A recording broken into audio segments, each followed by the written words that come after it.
YouTube? Once again, it's Kennard Vernon Stewart here for the podcast. Have with another car video. Go ahead and like the video, comment, and subscribe to Vernon Speaks Sports Auburn. And as always, it's great to be an Auburn Tiger, War Eagle. Uncertainty is the name of the friggin' game here for the last, at least the last 4 or 5 days. Because if you're on social media, you're looking at, just report after report after report saying the Big 12 is canceling. The Big 10 is canceling. Big 12 is going to, the Pac-12 is going to cancel as early as Tuesday. Like the college football season is in jeopardy. I just couldn't even imagine what it's got to be like to even be a player. Like, let's just get the fandom out of the way, the coaches out of the way. But let's get down to the idea of what the players must feel like with working out and doing all the things that they're being asked to do and being uncertain as to whether the college football season is going to happen or not.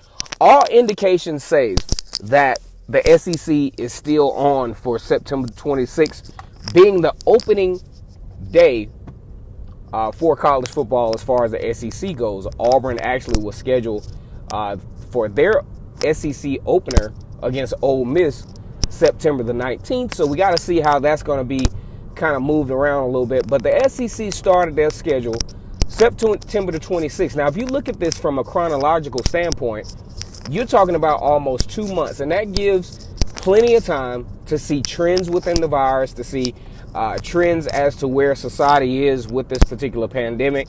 And it gives a reasonable opportunity for the SEC to have a season all but uninterrupted.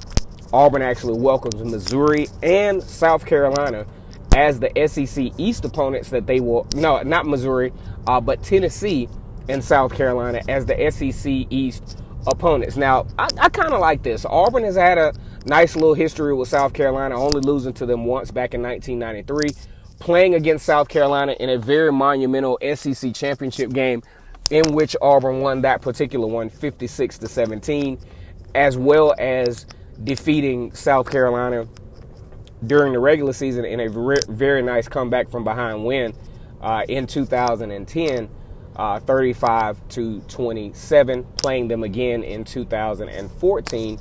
I think winning that game 42-35. So have a unique history with South Carolina. And also the game against Tennessee could serve as a very nice, grudge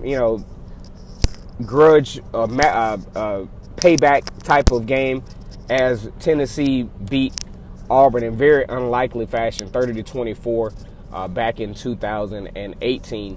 A year that I think Auburn really should have beat Tennessee. Tennessee was not that great of a football team, but Auburn just kept letting Tennessee hang around.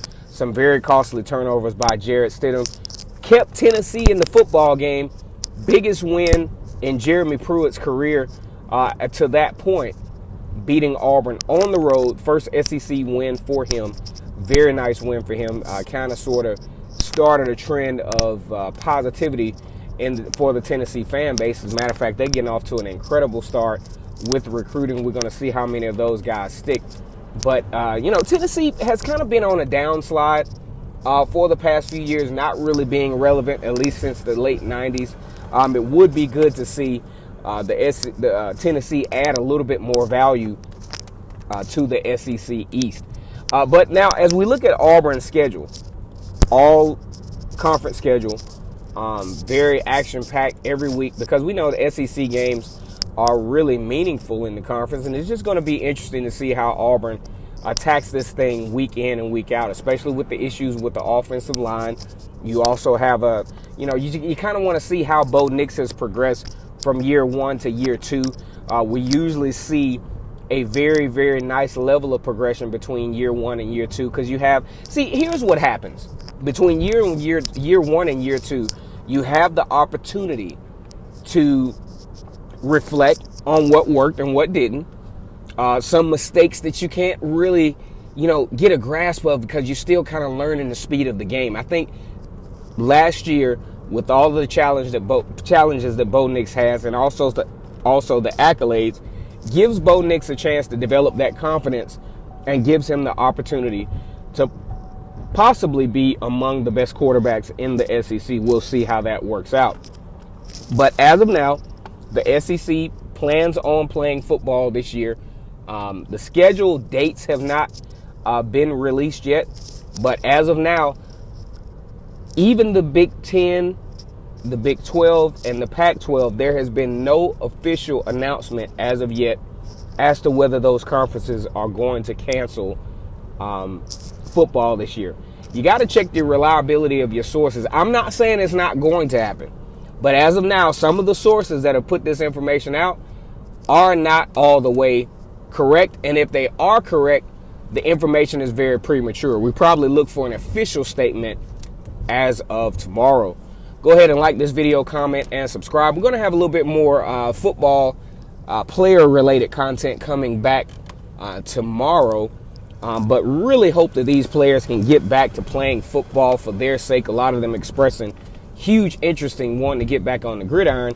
And as always, it's great to be an Auburn Tiger. Subscribe to Vernon Speaks Sports Auburn.